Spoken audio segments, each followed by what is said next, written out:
Welcome in, YouTube friends. Smash, like, and subscribe as we pick over Lazio versus Milan, the Merseyside derby, and the rest of the weekend action.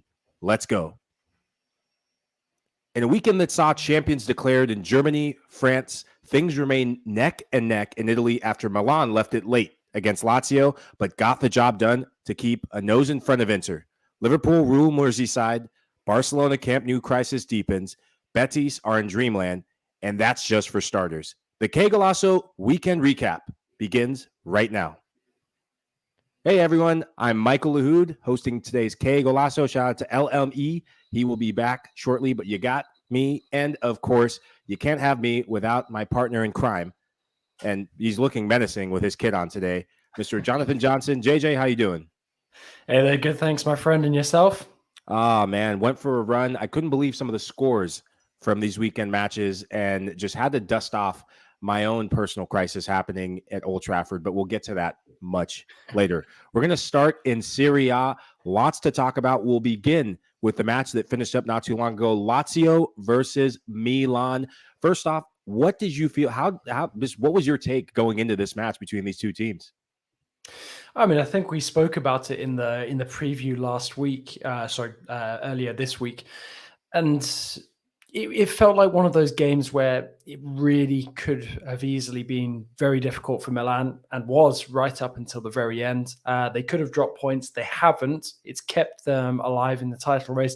It just still feels like it's Inter's to lose, though. I mean, especially when you look at those fixtures that they've got remaining. I mean, it is a very favorable run in. I mean, where things can often be more difficult than they look on paper, but at this moment in time, it really does look like it's Inter's to lose.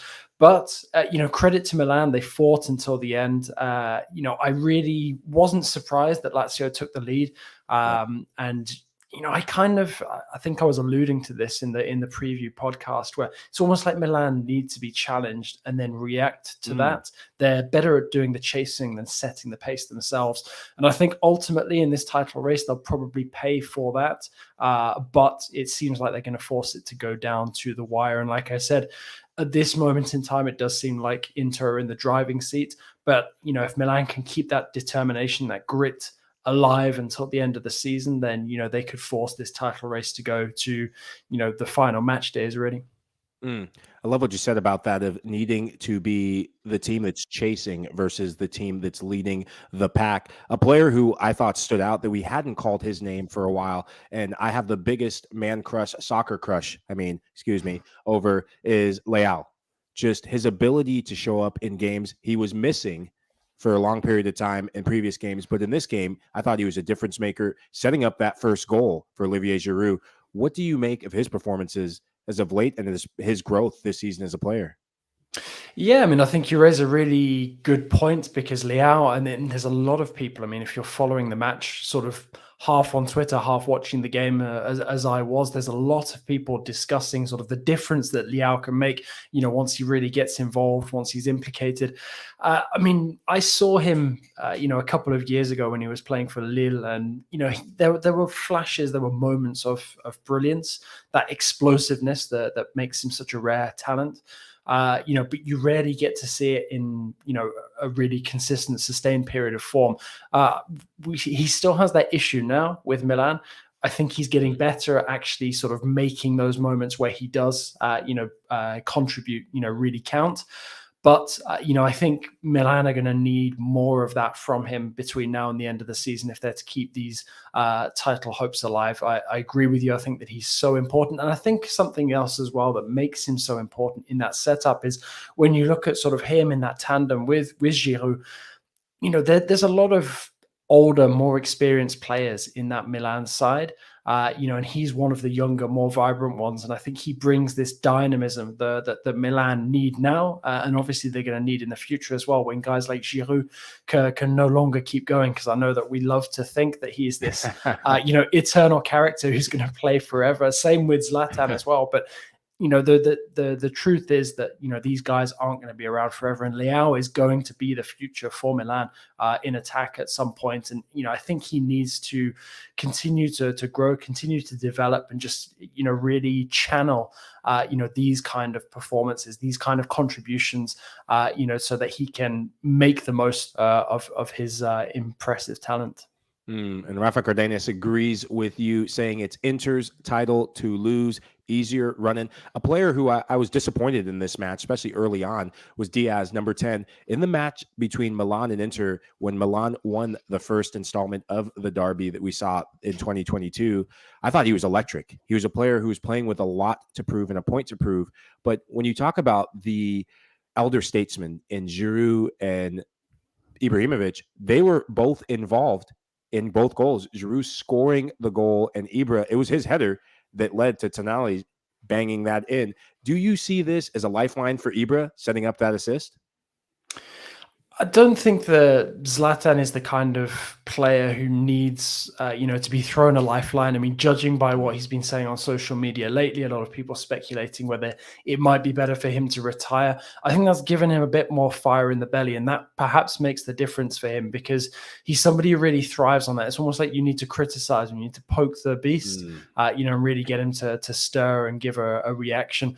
It's true that I don't think that he is as effective for Milan now as he was before. I do think he's finally starting to, age is kind of finally catching up with him, but I think there's probably another year or two left to squeeze out of him, whether that's with Milan or whether that's somewhere else.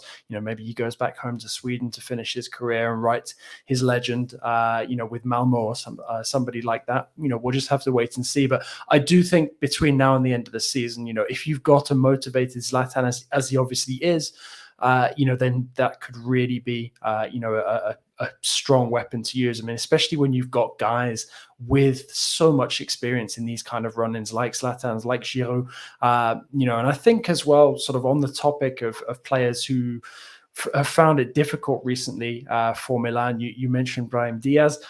I thought Tomori as well, really struggled at fault early on for the goal. And I think that there's quite a few players in this Milan side now who are going to need to step up. It's almost like that, that opening goal for Lazio was a bit of a wake-up call. We've seen them need that a couple of times over the course of the season. And Pioli, he's done a fantastic job. He's been battling a lot of elements with Milan this season, but I think he really needs his players now to step up and realize that they can't make any more mistakes. They can't slip up, because Inter, I mean, for them to be dropping points and not making the most of that game in hand that they have, it's almost going to be a miracle. I mean, I guess, even worst case scenario for Inter, if we're looking at these fixtures right now, is that they draw, and then that puts them level on points with Milan with the same amount of games played.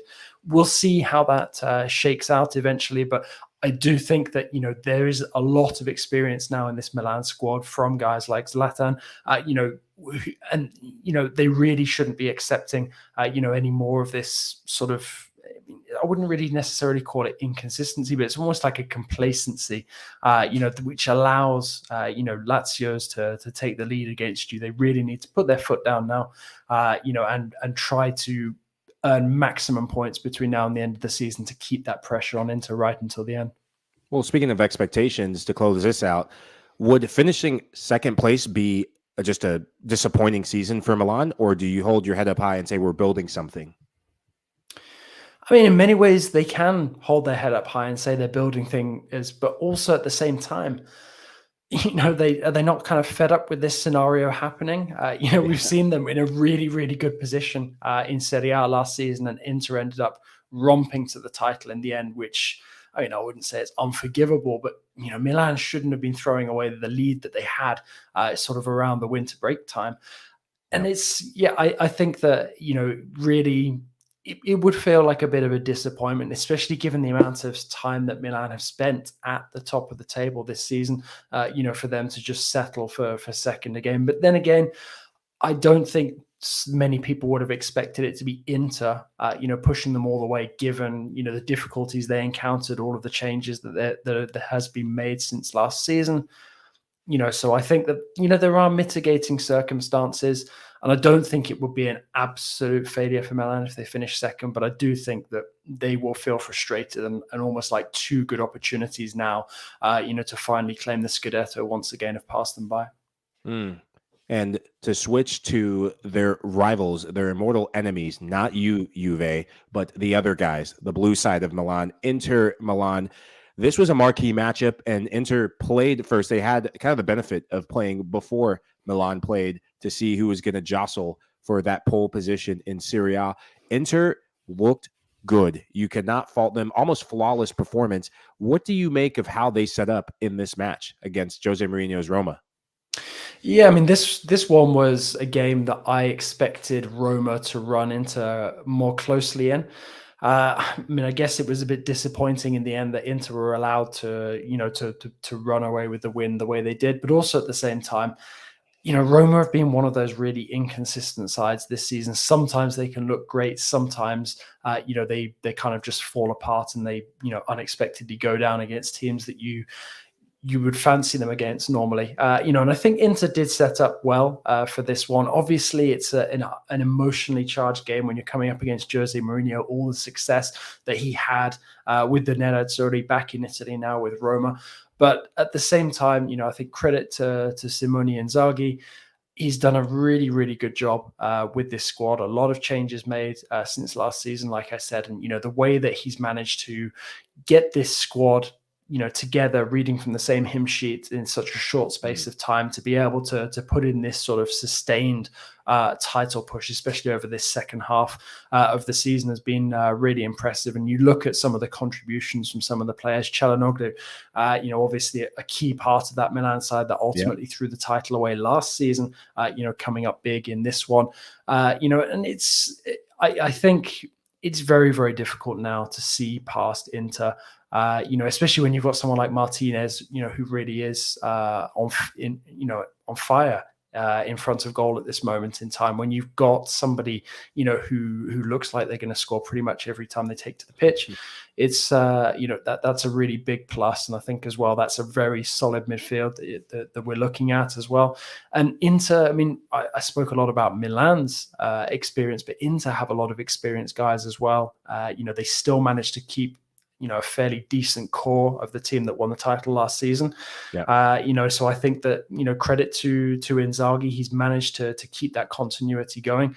And ultimately, I still find it difficult to see past Inter for this title.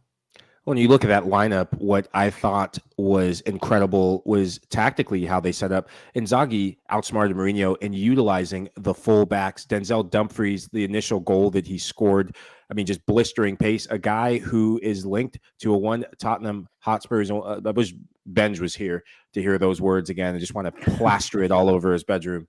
But that's for another show and another time. Do you think, I guess, when do you think that the pendulum swung in Milan's favor? Because they look like a team reborn since probably April started. Yeah, I mean, it's difficult really to put your finger on exactly when it happened. But I think for Inter, once they started to find a bit of that form, and I think as well, part of this is also down to the fact that, we saw Napoli make such a strong start to the season. They looked great. They looked like they were going to be the team that set the pace. And they've completely fallen away over the course of the season. I mean, because of the crazy nature, of this title battle, they've sort of been allowed back into it at times, but they looked like they were going to run away with it at one point, and Inter, were just basically, scrambling, trying to catch up with them, while Milan were also, sort of among the pace setters. And I think it was at that moment when Inter first reeled in Milan and Napoli, that's when the pendulum started to swing. And ever since then, Inter have been there or thereabouts, and never looked too far away from this title race. I mean, I know that they've also opened up a gap and then had that eaten away at by the other teams. But for Inter to find themselves in this situation, if we'd been talking about this sort of a couple of months into the season, it didn't look likely that Inter were going to be able to successfully defend their title. Well said. And Jose Mourinho, after this game, a beloved son of Inter, beloved manager of Inter that won that treble in 2010, had this to say: "I love Inter, and Inter loves me. Now that we won't play Inter Milan, Napoli, or Juventus anymore, I can say I'd like Inter to win the league. Bold words from the Roma manager, truly beaten by who could be the champions and defending champions of Serie A this year. A team you mentioned, Napoli, and Dan Kane asked a great question. How will Napoli respond to blowing today's lead? Did you watch that game? And if you did, what did you see? And how did that come about? It just seems like a bit of crisis happening in Naples. Yeah, I didn't see it happening in real time, but looking at the way that it came about and seeing the goals back afterwards, it's almost like just a complete collapse. Mentally. I mean, obviously, I'm sort of used to seeing this kind of thing happen from PSG in the Champions League. Not so much in Serie A, but I think for now, I mean, as well, when you bear in mind the run of form that Empoli have been on, they hadn't won since an unexpected victory against Napoli. I think it was something like 16 games without a win. And then for Napoli to be away from home, 2-0 up, because, we also, I think we discussed in the preview pod that their home form is really worrying. It's almost been their away form that's been sustaining them. So for them to go into these final 10 minutes and then to throw it away like that, I mean, it was really shocking. And I think the key one was the 2 goals in the space of 3 minutes, which brought Napoli, from 2 goals up to suddenly being pegged back to 2-2. And I think at that moment, you see the belief, the wind going out of the Napoli sails. There's been a lot of speculation recently, about Napoli's leadership, whether Spalletti has fallen out with De Laurentiis as well. So it doesn't seem like the happiest of places at this moment in time. And once again, it feels like Napoli have blown a very, very good chance to finally win some silverware, which is becoming a bit of a recurring theme over the last couple of seasons now. Well, crisis pending in Naples, so much so that they came out and said this: the club has decided from Tuesday, when training resumes, the team will go to permanent retreat, which is, I've never heard of that before. Maybe it's something that, as a former player, those are the type of things that I never really liked, when the higher ups come down and issue a statement or issue some sort of closing of the guard to the rest of the community, the rest of the world. Do you know anything about that, the background to that?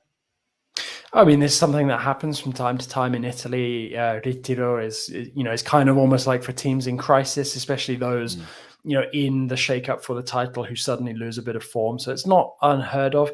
To me, it just, I struggle to see why do you do it now? Because it almost, like you said, it almost ratchets up the pressure on the players, because they're already now facing an uphill battle to try and, win back ground. They, like Milan, are going to be dependent on what happens in that Inter Milan game in hand, and also then trying to play catch up based on however many points Inter managed to put themselves clear at that point. And it's, it just feels a bit futile to me, really. It's almost like the damage has been done. And I think that's one of those results where, you might look back at the end of the season and say that's finally the moment where they stopped believing. And, for me at this moment in time, it seems like that's going to be the one that kills Napoli, unfortunately. But, they have suffered a lot over the last couple of months in terms of form. And you look at that home form, it's not good enough for a title winning side. To be a strong contender for a title, you have to be strong at home. You see in every top league in Europe. A couple guys on Napoli who may not be there. Victor Osimhen getting a lot of attention from around the world, and Irving Lozano, and obviously Insigne moving to MLS this summer. Do you see this as kind of the last hurrah for that core group of Napoli players who have been there for a few seasons now? Yeah, I definitely do think that there is going to be an opportunity now for Napoli to move some guys on. I have to be honest, I don't think that moving on guys like Insigne and Mertens is necessarily the worst thing. Obviously, 2 players who've given a lot to the club over the years and deserve to be recognized for that. But they're almost holding Napoli back. I mean, another reason why they found themselves in such difficult form was that injury to Osimhen a few months ago, which threatened to keep him out of the Africa Cup of Nations, came at a time when he was in a really hot vein of form. But their squad options, especially in attack, they were so thin. Once they had to rely on guys like Mertens and Insigne to be providing goals game in, game out, that's when they started to be in a bit of difficulty this season. So, I do think that there is definitely going to be some change needed. I'm just curious to know sort of how deep, that potential rift between Spalletti and De Laurentiis goes, because if there really are issues at the top, once again, Napoli are going to be changing manager, and somebody else is going to be brought in, tasked with the same mission, but might not necessarily get sort of the backing that he needs, especially when you've got key names like Insigne moving on, and you've got basically a geriatric Mertens, to also decide his future with as well. Oh, those are strong words, JJ. Geriatric. I love it. That jersey is just coursing confidence in your veins. Dan asked if Juventus will leap Napoli into third. Juve, a team that's back on the ascendancy a bit, lost their way after that loss to Villarreal. Do you think they have what it takes to leapfrog Napoli in third? You know what? It wouldn't surprise me. I think that Napoli will ultimately end up finishing in the top four, but it wouldn't surprise me if they drop down and finish the lowest of those four teams. It all really depends now, on whether Juve can close the gap. I think we'll have a clearer picture, obviously, once all of those teams have played their games in hand. But I do fancy Juve to crack the top three at some point. I mean, especially if Napoli's confidence just continues to dip. I think their reaction to this Ritiro is going to be very interesting, because that will ultimately, I think, decide whether they can still finish in third, perhaps even snatch second. And whether they just drop down to fourth. I think at this moment in time, it would be very ambitious of them to target anything other than third. And I think they'll feel very disappointed if they do end up dropping to fourth. But like I said, it really wouldn't surprise me. Speaking of Juventus, you can catch them versus Sassuolo tomorrow on Paramount Plus I'm so used to Central Time. I would give you East Coasters some love, because in America, everything is around the East Coast. 2:45 p.m. Eastern, 1:45 p.m. Central for the lucky few in the Central Time Zone. And to tie a bow on Serie A, let's start at the top and work our way towards the bottom. Interesting turn of events. Salernitana getting the shock win against Fiorentina, a team that had a chance to take advantage of Roma's loss today. I think you brought that up in our weekend preview, JJ. Is there something happening at the bottom of the table there?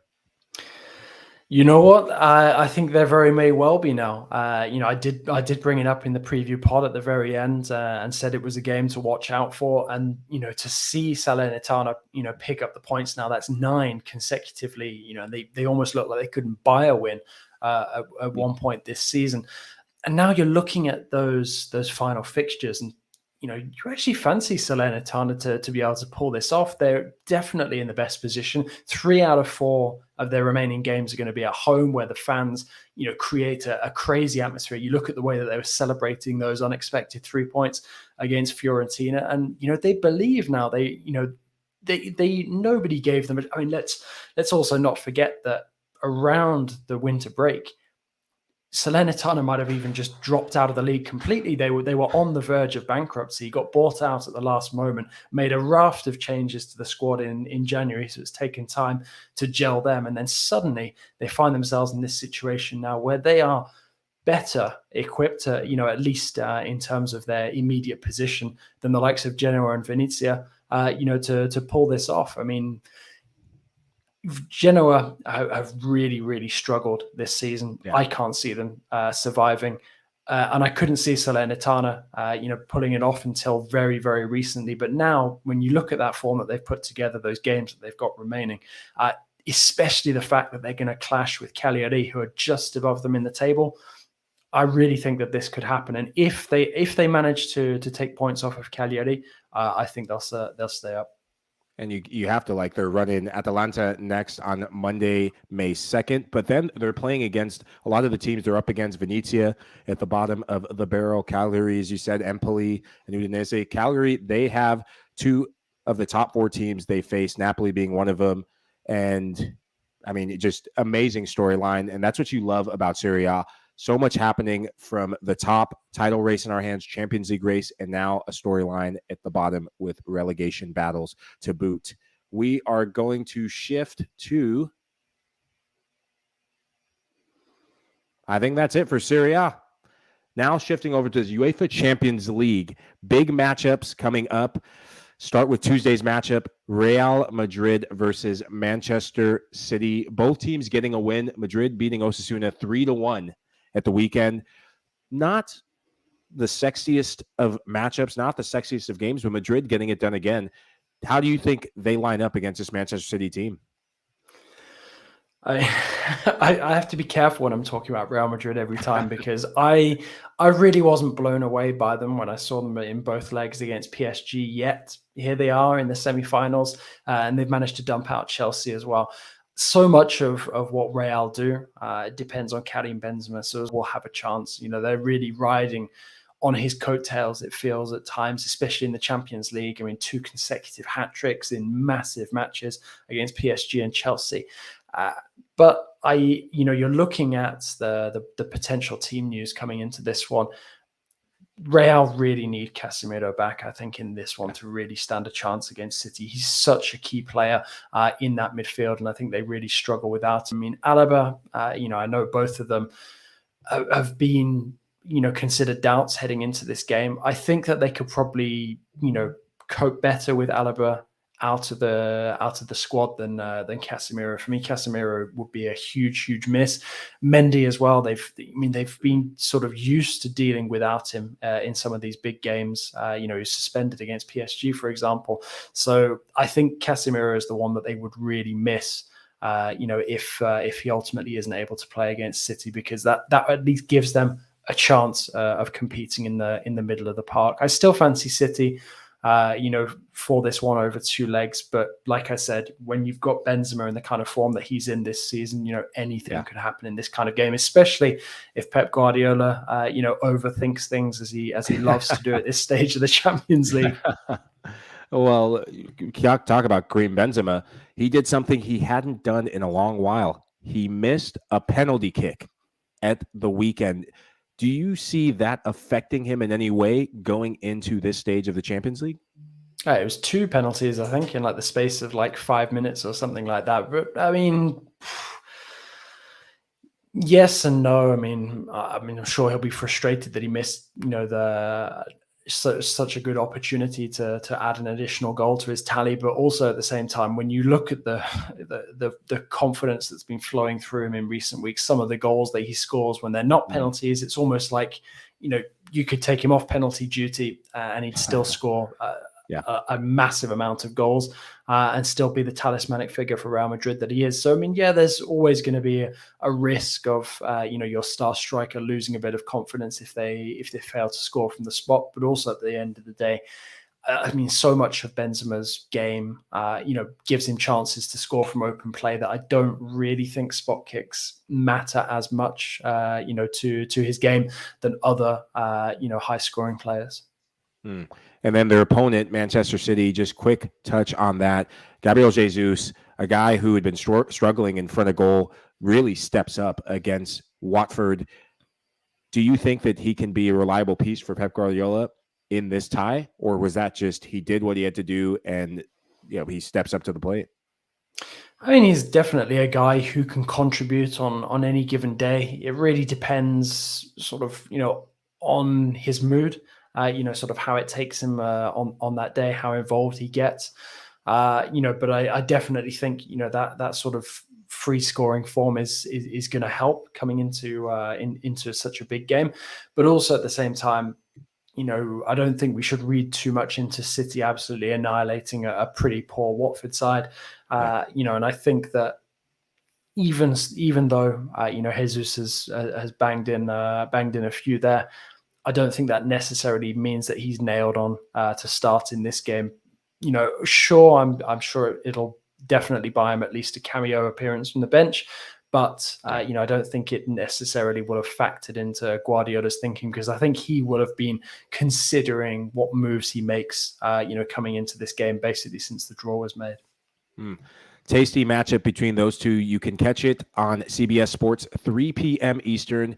Yet again, we'll leave the Central Time Zone out of it. We'll bring GMT next week, JJ, for you and Benji, but 3 p.m. Eastern on CBS Sports. And also, there's another semifinal tie, Liverpool versus Villarreal. Villarreal not playing at the weekend, but they took care of business against Valencia 2-0, going up against a Liverpool team coming off the Merseyside derby. Liverpool taking care of business, and Villarreal is going to be well rested for that match. You can catch it on Wednesday on Paramount Plus and CBS Sports at 3 p.m.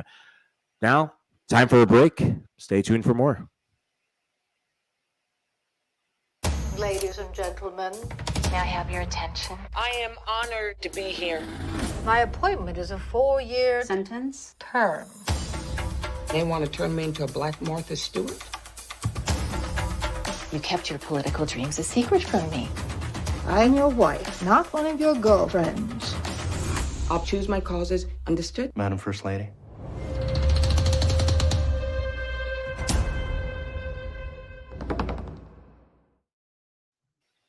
Ole, ole, ole, ole. Ole, ole. If you're wondering why I'm olaying, the man to the right of your screen is why. Congratulations, not just to Real Betis, but congratulations to Jonathan Johnson.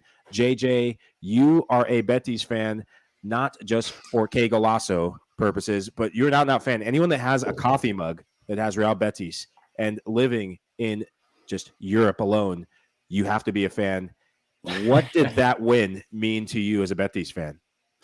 It's huge. I think there's so many things to like about the Betis story. I mean, I was saying in the preview pod, it would be a huge, huge story for them, a massive achievement. For them to get it done in the way that they did. I mean, look at what it meant to Joaquin. I mean, Joaquin is basically the reason why I started following Betis, 2 decades ago, bought this shirt. It's still serving me well now, and to see him at this age, I mean, there's just so much of this Betis success story, and the reason why people, are falling in love with the club who weren't necessarily following them before is down to this guy. I mean, it's not all down to him, obviously, because it is a very family-oriented club. There is a real passion, a fervor that you don't find in many places in Europe. But also, when you have somebody, who is so, legendary, for a club, like a living club legend who's still playing, it obviously always helps. And there's so many great, facets to this story. Pellegrini once again working wonders with,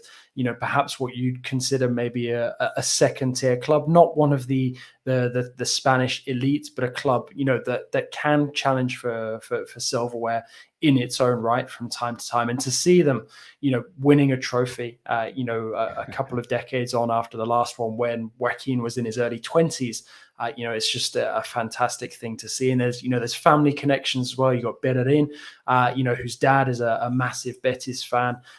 It's just wonderful to see. I mean, a shame obviously for Valencia, who have given those of us who, fantastic memories from Spanish football over the last couple of decades. But, it always felt, at least to me, maybe that's my Betis bias speaking, that their name was on the trophy before this match was played. Obviously, it went all the way to penalties, very dramatic, especially given how late it is, even in Europe.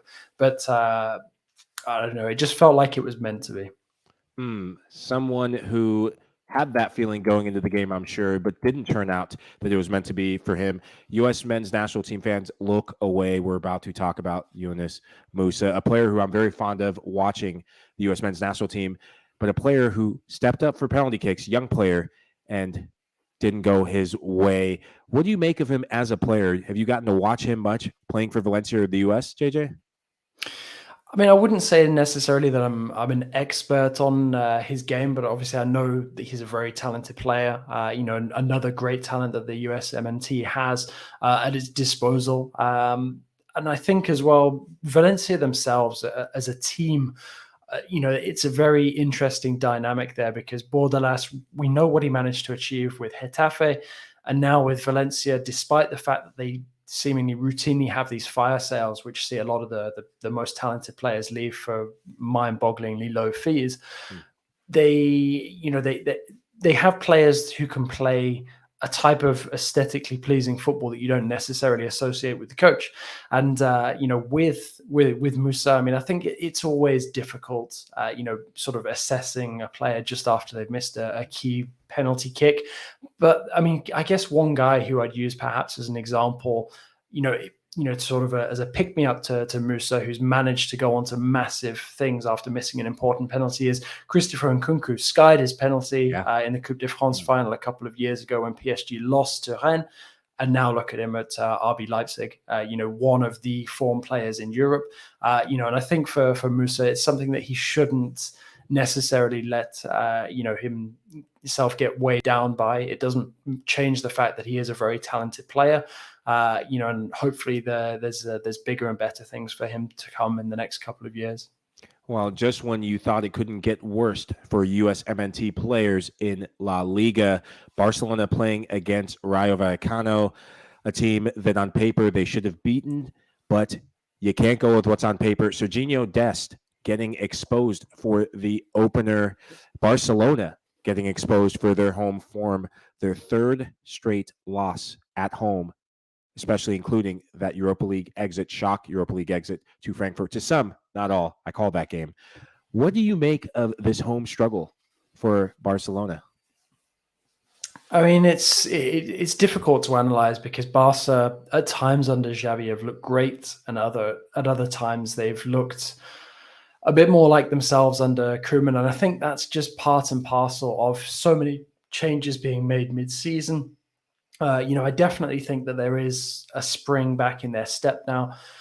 I don't think some of the drop points recently, will have really made a difference ultimately in the title race. I felt that was beyond the months ago, before things really started to pick up under Xavi. I do think that, going out to Frankfurt in the Europa League would have been a bit of a hit. Sure, at the beginning of the season, Barcelona wouldn't have been planning to try and win the Europa League because they would have seen themselves in the Champions League. But, I do think perhaps, some of the shine of the recent upturn in form has been taken off by a few of the most recent results. And I don't know if I would necessarily, put it all on one player, and leave it at Dest's door, because I think ultimately they are a work in progress as a team. Yeah. There are some very, very promising signs there, and I don't think that everything should be thrown in the waste paper bin just because of a couple of disappointing results. Ultimately, the way that they've managed to turn around this season in such a short space of time bodes well, and I definitely think they'll be stronger next campaign. And also, I think many people forget just how good Rayo Vallecano were at the beginning of this season under a very good Andoni Iraola, who's had a fantastic start to his managerial career. Sure, on paper, Barcelona shouldn't be dropping points against teams like that, but also at the same time, they're not the only team to have fallen foul of Vallecano this season. It's just because Vallecano have dropped off quite a lot since the beginning of the campaign that, it perhaps feels like a massively shock result. Well, over from La Liga, we're going to shift to close to your neck of the woods. Go on, England, and the Premier League. Today's big match, the Merseyside derby, Liverpool versus Everton, 2-0 to the Reds. What did you see in that game? I remember coming in, settling in on the couch, turning on the telly from just the kickoff, and thinking, all right, this is going to be just the typical Merseyside derby, and it was flat. What'd you see for you, JJ? Yeah, I mean, I don't necessarily disagree with you. I think a lot of that is down to the fact that, Liverpool are in a really, highly charged period of their season at the moment. They've got important games left, right, and centre. And we spoke about this, in the preview pod. On paper, Liverpool was so much stronger than Everton. This was going to be one of those awkward games where, Liverpool could be tempted to rest a few players and Everton would be giving it everything that they could. I think that ultimately, the Toffees, didn't give a bad account of themselves. Impressed with Anthony Gordon once again. I think he's definitely the best thing about this Everton side right now. But Everton, the situation just seems to get worse and worse. And although I don't think many of us would have put money on Burnley turning it around after getting rid of Sean Dyche, suddenly, the momentum in this relegation battle has shifted. And once again, Everton find themselves needing to pick up unexpected points from somewhere. And although, we might have expected them to be absolutely destroyed and swept aside by Liverpool in the same way that, United were a couple of days ago, it's, they had so many reasons to be motivated in this game, Everton. And I think, to be honest, coming away with just a 2-0 defeat is probably one of the better scenarios they could have hoped for, even if it took until fairly late on for Liverpool to make that breakthrough through the unexpected mastery of Divock Origi as well, who just seems to have this ability to change this game in Liverpool's favour every time he plays against Everton. But no, I mean, yeah, I agree with you. It perhaps wasn't the most riveting game that any of us would have tuned into over the weekend, but also at the same time, Liverpool just needed to get that result done. They needed the points just to keep the pressure on City, and also to keep that momentum going into that Champions League clash with Villarreal. Because although we didn't chat about it, Villarreal, we saw the value of Unai Emery changing his entire 11 ahead of that second leg against Bayern Munich. And I think we're going to see the difference that, his players being rested makes again, coming up against the Liverpool side that, as well equipped as they are, this is a very testing period of the season for any squad when you're challenging for silverware on multiple fronts. I just think of the depth. We talk about it week in and week out for Liverpool. Being able to bring in a player like Luis Diaz, I love what I see from this guy each match. He finds a way, whether he's starting, and as a United fan, I'm having nightmares, and our back line is having nightmares about him, of what could have been had we utilized a January transfer window to get a player like him and not splash cash. But we'll get to that very soon. Just that touch that he had, crossfield ball over to him, and then just the swag to just bring his leg up and get it behind Neymar-esque. If I'm a defender, I'm running out of the stadium ground. Forget back to my goal. I want no business about that guy. And Divock Origi, as you said, just the right player for this sort of game. If you look at the standings, Man City, because they won 80 points, Liverpool on 79, but something that could be a key talking point, goal difference for the Premier League. Liverpool at plus 63, Manchester City at plus 59. Keep an eye on that as this season moves forward. The relegation battle, we touched on Everton, the mighty Burnley getting a big result. What a difference a few weeks makes. What did you see that Burnley did that got them this result? I mean, I think the interesting thing about this is that when I was reading a lot about the sort of the reasons behind, Sean Dyche being let go of, it was basically that things started to feel like they'd gone a bit stale with him. It was the same methods over and over, year after year. And it obviously it had taken Burnley extremely far given their resources. But also at the same time, there comes a moment where that stops working and you need new ideas, fresh impetus. And Burnley reached that moment. They've made the change, they've taken the risk. And at this moment in time, they're being rewarded for it. Whether it ultimately pays off, we'll have to wait and see. But I don't think they would have expected to see themselves in the position that they're in at the moment, because that table is suddenly looking pretty good to them, given the recent points that they've managed to pick up.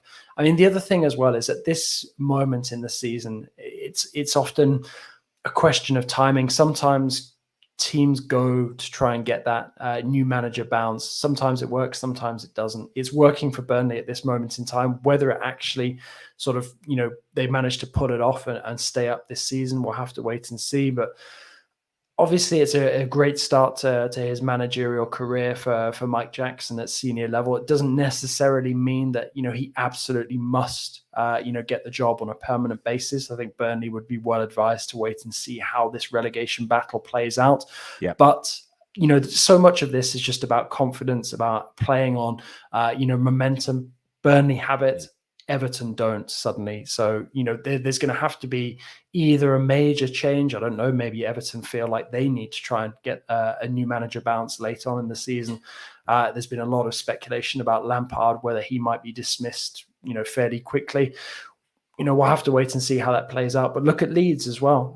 Made the change, brought in Jesse Marsh, and suddenly they're, heading towards safety, which many people wouldn't have predicted, before Marsh was appointed. So, it's working out for Burnley and Leeds right now. The change to bring in Lampard hasn't worked out for Everton so far. Will they stick? Will they twist? We'll have to wait and see, but it doesn't look good for Everton right now. And Burnley playing your favorite and LME's favorite, Aston Villa, as well. So may not look good for Villa, but Burnley are turning things around as well. Shifting over, a London derby, Chelsea versus the Hammers, West Ham. West Ham just oozing confidence after that Europa League win to get them to this semifinal round, going up against a Chelsea team that seemed to be just collapsing. Chelsea, though, they get the result behind the goal of who? Can you say it again? I know he's kind of lambasted in the UK. Can you say his name just loud and clear? Yeah, man. Christian Pulisic. There we go. Pulisic. So just take us through what happened. I mean, this game I felt like had a bit of everything. It was a game that if you were looking for a blockbuster matchup and just silky smooth soccer, this wasn't it. But at the end of the day, just the implications of this game, the tension was there. You could feel it. Yeah, I mean, there is always going to be that needle, being a London derby. And also as well, given where both teams are in the table, Chelsea's form dropping off as well. It didn't surprise me that it was, one of those games where it was ultimately decided by one goal. And it took a while for that goal to arrive as well. Obviously, it could have been a lot more comfortable for Chelsea had Jorginho scored from the penalty spot. He seems to fluff his lines more often than he does actually convert these chances these days. So it's it was a very interesting and intriguing match to see play out. And ultimately Chelsea managed to get the points late on. But I think now West Ham's focus is going to be changing, or it would have been changing ever since they booked that semi-final berth in the Europa League. For them to potentially be on the cusp of winning some silverware, some European silverware, it is a really rare occasion for them. And I think understandably that may well take some of their focus between now and the end of the season, at least around, the next couple of weeks when they have the two legs of those semi-finals. So I don't know, perhaps, that was, perhaps maybe a last rally from West Ham in terms of their push in the Premier League. And now they're going to be placing more focus on the Europa League. Yeah, I couldn't agree more. When you look at that lineup that they put out, Declan Rice on the bench, Miguel Antonio on the bench, so many regular starters on the bench, clear sign that Europa League semifinals is their focus. They have a good opportunity to possibly leapfrog my favorite team, becoming my least favorite team right now. And my therapist told me I only have 1 minute to talk about them on Qué Golazo. So here's my 1 minute rant. We're going to move to Manchester United, Arsenal. You didn't think I was going to leave that game without touching on it. I saved the best for last for the EPL. JJ, before I lose my mind, what happened?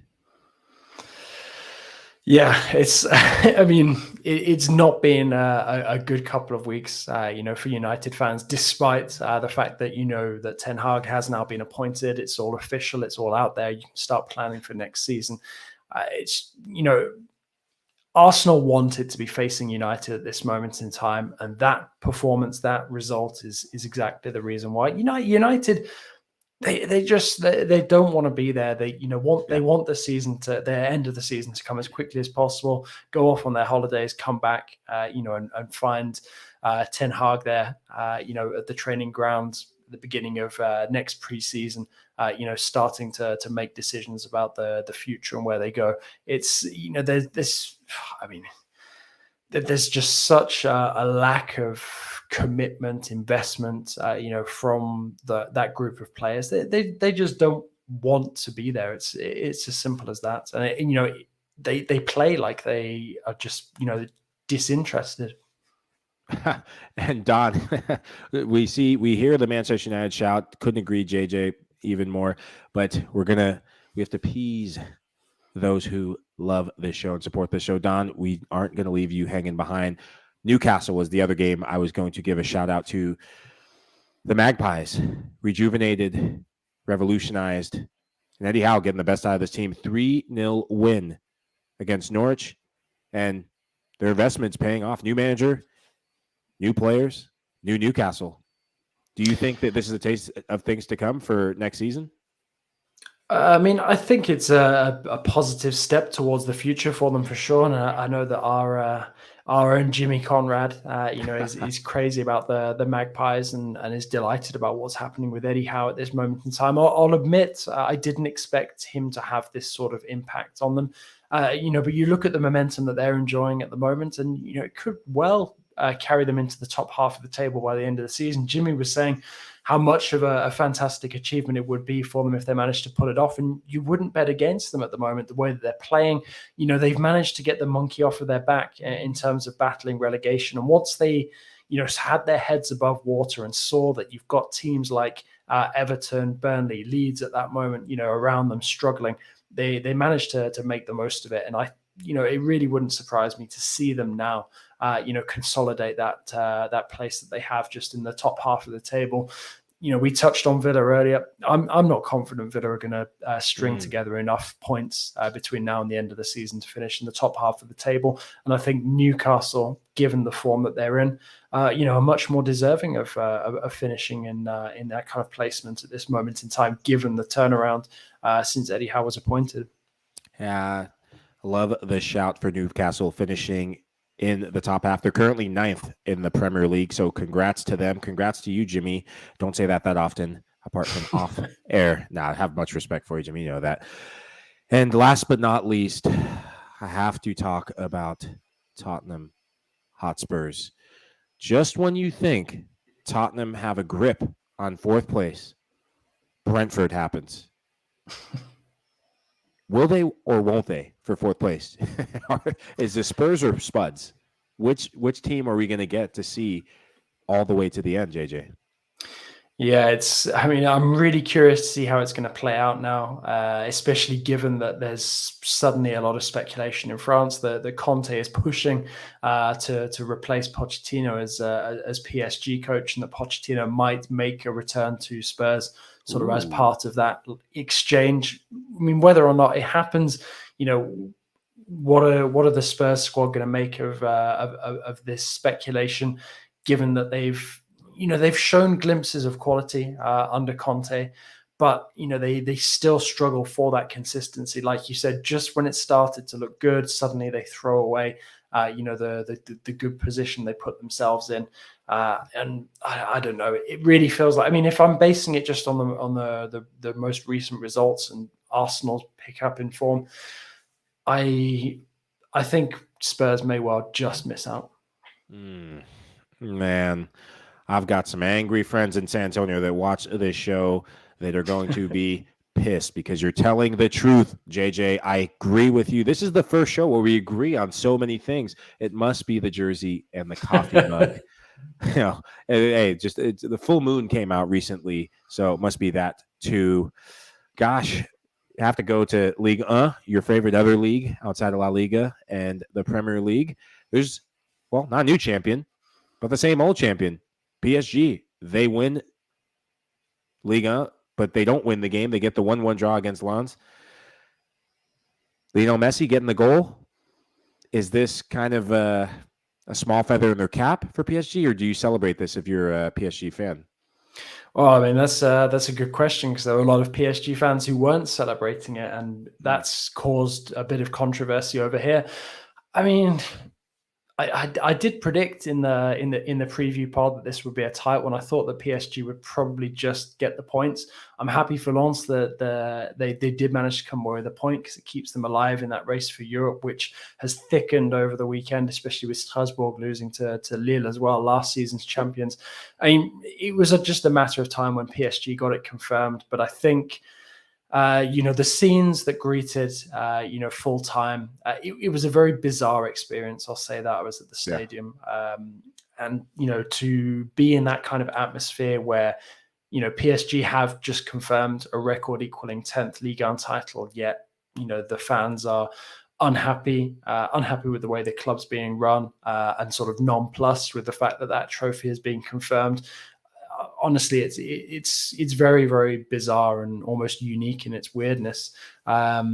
So it's honestly, I'm really curious to see what the next couple of weeks hold. Like I said, there's a lot of speculation about whether Pochettino is going to immediately be moved on. Leonardo, the sporting director, was speaking after the game, hinted that the future for PSG may not include him as well. Kylian Mbappe's future still has to be resolved. PSG looking to make some strong moves to impress him. So really, I think, we were just waiting for this confirmation to actually see what PSG will do, because it was never in doubt that they were going to win this season, given the early advantage they worked up for themselves. But as we know, the most important thing, the focus at PSG is on the Champions League, and they majorly failed at that this season, failed in the Coupe de France as well. So that is PSG's season over now. How do they move on? What's the first move that they do? Who's the first domino to fall? It sounds like it's going to be Pochettino. Well, if Pochettino falls, Pochettino goes out to champion, winning his first league champion, and he does it with his former club, PSG. But should he go? Antonio Conte rumored to be very interested in that job. I think back to that press conference he held when Spurs just were in that roller coaster vein of form. They just were getting it going again, and he just looked distraught, and he said, paraphrased, maybe I expect too much. I ask too much of my players. I'm a winner. I want to win things. My ambition won't change.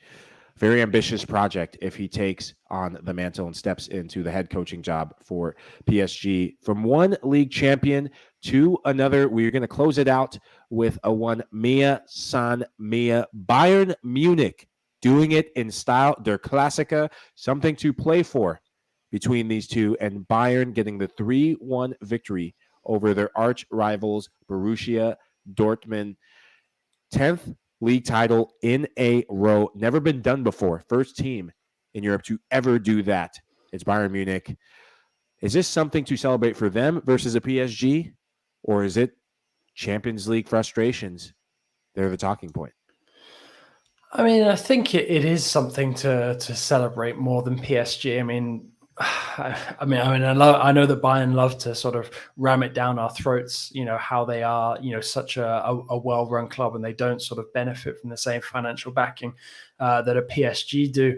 But also at the same time, you really, at some moment, you have to respect the institution the Bayern are. And yes, they are majorly dominant in the Bundesliga, but they've built up that dominance over years and years and years. And I think you see the levels between Bayern and PSG in terms of being European elites. Bayern have won 10 titles in a row. PSG have won 10 titles ever. That's quite a good way of sort of seeing that balance of power. But as we've been saying about Bayern recently, is there about to be a shift in power? Because there's only so far that, dominating a league like the Bundesliga and sort of the ownership models, of German clubs, will allow them to go in Europe, especially when you look at, some of the moneyed clubs that are going to be competing for these European titles. In the next couple of years. City may well win it this year. PSG will definitely come again. Newcastle might even come into the reckoning now with their Saudi backing. So, there's many reasons to sort of feel like maybe this is the dying of the light for Bayern. We expected them to kick on after their 2020 success. They haven't, and despite the fact that they remain dominant in the Bundesliga, they've started to regress a bit in the Champions League. Will we see them arrest that slide in form ahead of next season? We'll have to wait and see. A lot depends on the decisions that they make. But I'll be honest with you, I'm not really filled with that much optimism for Bayern at this moment in time. I don't understand why they're talking about tying down Manuel Neuer and Thomas Muller, both of them, to new contracts, and keeping Robert Lewandowski, unless it's all just a bluff to try and get as much money as possible and extract maximum cash for somebody like Lewandowski this summer, because it definitely sounds like he's not convinced that his future lies there. So for me, I mean, it's a fantastic achievement for Bayern.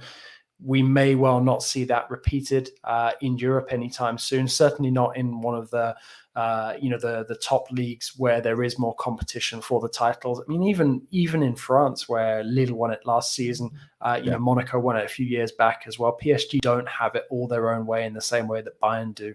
So, for me, I think kudos to Bayern, fantastic achievement, but don't let that domestic success sort of pull the cotton wool over the eyes of the fact that they are really now under pressure to rejuvenate themselves, to give Europe another push. Yeah, I love what you said about the ownership model. I think at some point that needs to be challenged and changed. Bayern, they benefit from so many of players coming from other teams because they're the richest club in Germany. And if you look at the players on their team right now, Sabitzer at RB Leipzig coming to Bayern. Hey, he's going to be sold this summer, apparently. Hey, you know what? I hope it's with a team that's in Manchester, not City, though. We could use anyone in the midfield, but I'm sure someone will take his. Hey, you've got you got Van der Beek coming back. Who? No, just kidding. Donny. Donny's a good player. He's got his manager back. But you look at some of the players they benefited from, and they've really benefited from getting players within the Bundesliga because a lot of other clubs, the rest of the league, are selling clubs. So should that be changed? I think it'll actually drive Bayern forward and make them a better team, more competitive team in Europe because now you have to compete week in and week out. The Bundesliga isn't just an afterthought, and your focus isn't on the Champions League. And one more thing that I want to sneak in there. Speaking of Bundesliga, shout out to this competitive nature of all the teams. Just may not have a title race, but between third place to eighth, this was one of the craziest weekends I'd seen in a league in a while. Leverkusen getting a win, Patrick Schick coming back, and Schick, the second leading goal scorer in the Bundesliga. You're not going to do much if you're Leverkusen without him. But RB Leipzig, they were up 1-0 against Union Berlin. They had beaten Union Berlin in the German Cup semifinal, 2-1. You want to guess the score of the game? I mean, I know it finished 2-1, but it's a very good point, and I agree with you. I think as well the Bundesliga, for its faults that we've just discussed with Bayern being able to be so dominant, it does provide some very high quality football. I think the way that a lot of the clubs conduct themselves in terms of transfers as well, in terms of doing their business, is admirable. And I think that it is a league with a bit more potential than it perhaps shows because of that dominance. I think it's a very worthy point that you make there. Yeah, it'd be really interesting to see the likes of what happens with a Christian Cuckoo, who is reported to be staying at RB Leipzig, but money talks at the end, and so do ambitious clubs. That's it for today. JJ, thank you so much for coming on. You are a team player, and congratulations yet again to you, Real Betis, Spaniel Pellegrini, and the green half of Seville. And I'm Michael Lahoud. I'll do what I do, yapping at the microphone. I think we'll be seeing each other again sometime this week, maybe Tuesday. Sounds very likely. Yes. Well, looking forward to it. Yeah, Champions League live recap Tuesday and Wednesday, immediately following the semifinal matchups. This has been Qué Golazo Weekend Recap. Have a good weekend.